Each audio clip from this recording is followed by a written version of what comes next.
انسانیت کی شروعات ایک عظیم کہانی ہے۔ یہ کہانی ہے ان کی جو پہلے انسان ہیں۔ یہ کہانی ہے ان کی جو اللہ کے پہلے پیغمبر ہیں۔ یہ کہانی ہے حضرت آدم علیہ السلام کی، جنہیں اللہ نے بذات خود پیدا کیا اور علم و حکمت سے نوازا۔ چلیے اس کہانی کا سفر شروع کرتے ہیں۔ حضرت آدم علیہ السلام کی تخلیق۔ حضرت آدم علیہ السلام کی تخلیق سے پہلے اللہ رب العزت نے فرشتوں کو جمع کر کے کہا کہ میں زمین میں ایک خلیفہ بنانے والا ہوں۔ یہ سن کر فرشتوں نے اللہ رب العزت سے کہا کہ آپ ایک ایسی مخلوق پیدا کرنا چاہتے ہیں جو زمین میں فساد برپا کرے گی۔ آپ کی شکر کے ساتھ حمد و تسبیح تو ہم بیان ہی کر رہے ہیں۔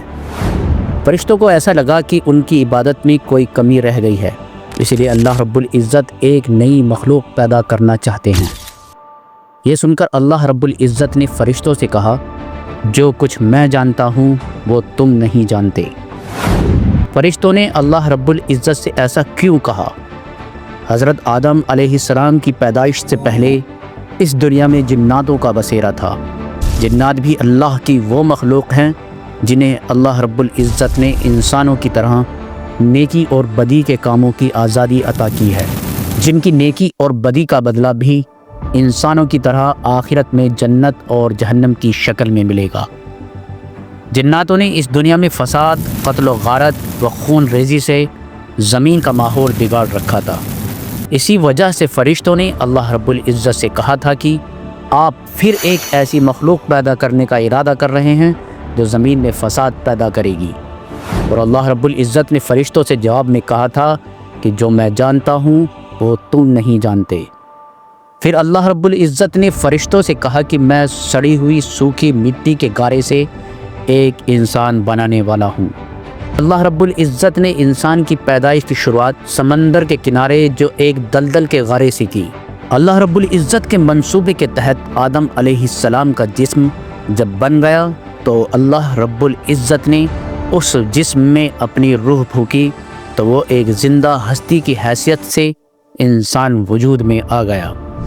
اللہ رب العزت نے آدم علیہ السلام کو علم و حکمت سے نواز کر مکمل شعور عطا کیا۔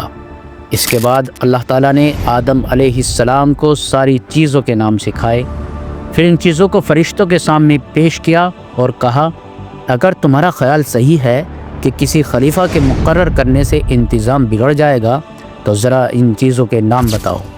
فرشتوں نے عرض کیا، ہر عیب سے پاک تو آپ ہی کی ہستی ہے، ہم تو بس اتنا ہی علم رکھتے ہیں جتنا آپ نے ہم کو دے دیا ہے۔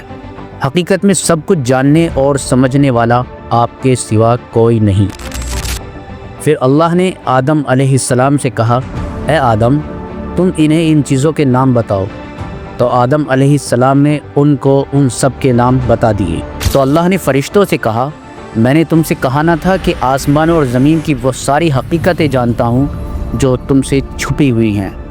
جو کچھ تم ظاہر کرتے ہو وہ بھی مجھے معلوم ہے، اور جو کچھ تم چھپاتے ہو اسے بھی میں جانتا ہوں۔ پھر اللہ نے فرشتوں کو حکم دیا کہ آدم کو سجدہ کرو، تو سب نے سجدہ کیا مگر ابلیس نے سجدہ نہ کیا۔ وہ اپنی بڑائی کے گھمنڈ میں پڑ گیا اور نافرمانوں میں شامل ہو گیا۔ اللہ تعالیٰ نے ابلیس سے پوچھا کہ تجھے کس چیز نے سجدہ کرنے سے روکا جبکہ میں نے تجھ کو حکم دیا تھا؟ ابلیس گھمنڈ کے ساتھ بولا، میں ایک ایسے انسان کو سجدہ کیوں کروں جسے تو نے سڑے ہوئے گارے کی مٹی سے بنایا؟ میں اس سے بہتر ہوں، تو نے مجھے آگ سے پیدا کیا اور اسے مٹی سے۔ اللہ نے شیطان سے فرمایا، اچھا تو یہاں سے نکل جا، تجھے حق نہیں ہے کہ یہاں بڑائی کا گھمنڈ کرے، نکل جا کہ حقیقت میں تو ان لوگوں میں سے ہے جو خود اپنی رسوائی چاہتے ہیں۔ اللہ نے فرمایا، اچھا تو نکل جا یہاں سے کیونکہ تم مردود یعنی پھٹکارا ہوا ہے اور تجھ پر قیامت کے دن تک پھٹکار ہے۔ شیطان نے کہا، مجھے اس دن تک مہلت دے جب کہ یہ سب دوبارہ اٹھائے جائیں گے۔ اللہ نے فرمایا، تجھ کو مہلت ہے۔ شیطان بولا، اچھا تو جس طرح تو نے مجھے گمراہی میں ڈالا ہے میں بھی اب تیری سیدھی راہ پر ان انسانوں کی کھاد میں لگا رہوں گا، آگے اور پیچھے، دائیں اور بائیں، ہر طرف سے ان کو گھیروں گا اور تو ان میں سے زیادہ تر لوگوں کو شکر گزار نہ پائے گا۔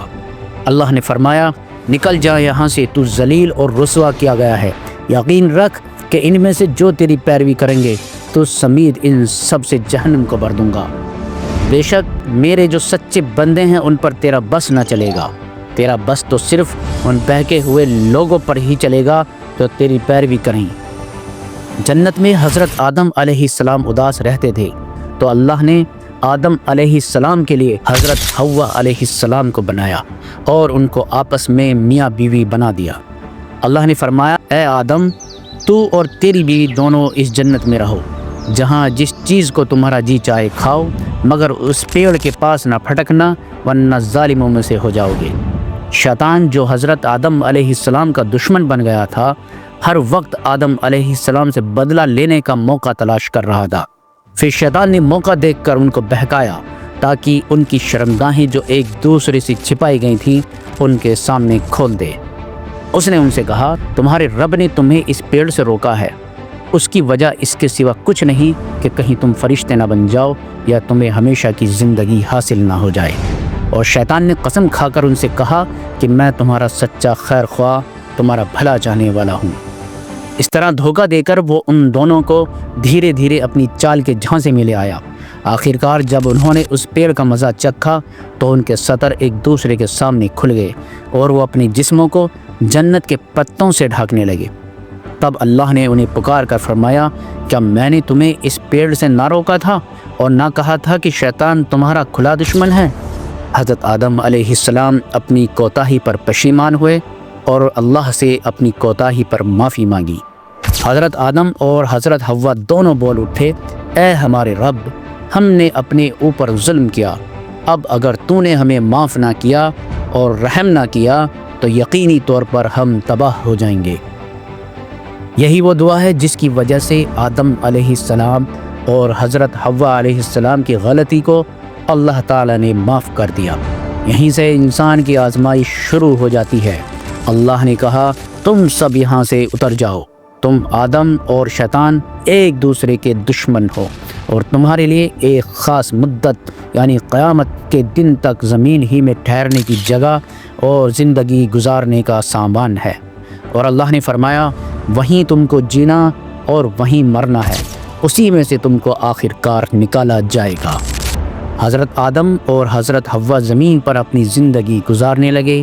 اللہ تعالیٰ قرآن مجید میں ارشاد فرماتے ہیں کہ لوگوں اپنے رب سے ڈرو جس نے تم کو ایک جان سے پیدا کیا اور اسی جان سے اس کا جوڑا بنایا اور ان دونوں سے بہت مرد اور عورت دنیا میں پھیلا دیے۔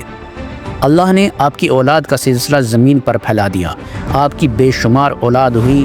ان کی اولاد کو یہ حکم دیا گیا تھا کہ جب بھی کوئی نبی یا رسول اللہ کا پیغام لے کر آئے تو تمہیں انہیں مان کر ان کی بات پر عمل کرنا ہوگا، اور شیطان جو تمہارا کھلا دشمن ہے اس کے بہکاوے میں آنا ورنہ انجام برا ہوگا۔ روایت میں آتا ہے کہ وفات کے وقت حضرت آدم علیہ السلام کی عمر تقریباً 900 یا 950 سال تھی۔ آدم اور ابلیس کے اس قصے سے ہمیں یہ سیکھ ملتی ہے کہ انسان اور شیطان میں یہ فرق ہے کہ جب شیطان سے غلطی ہوئی تو اس نے اپنی غلطی نہ مان کر بہانے بازی کرنے لگا، مگر جب انسان سے غلطی ہوئی تو انہوں نے فوراً اپنی غلطی کا احساس کر کے اللہ سے توبہ کی۔ یہی وہ خوبی ہے جو انسان کو ساری مخلوقات میں سب سے افضل بناتی ہے۔ لہٰذا اگر ہم سے کوئی غلطی ہو جائے تو کائنات کے خالق سے فوراً اپنی غلطی کی معافی مانگنی چاہیے، بے شک وہ معاف کرنے والا اور بہت زیادہ رحم کرنے والا ہے۔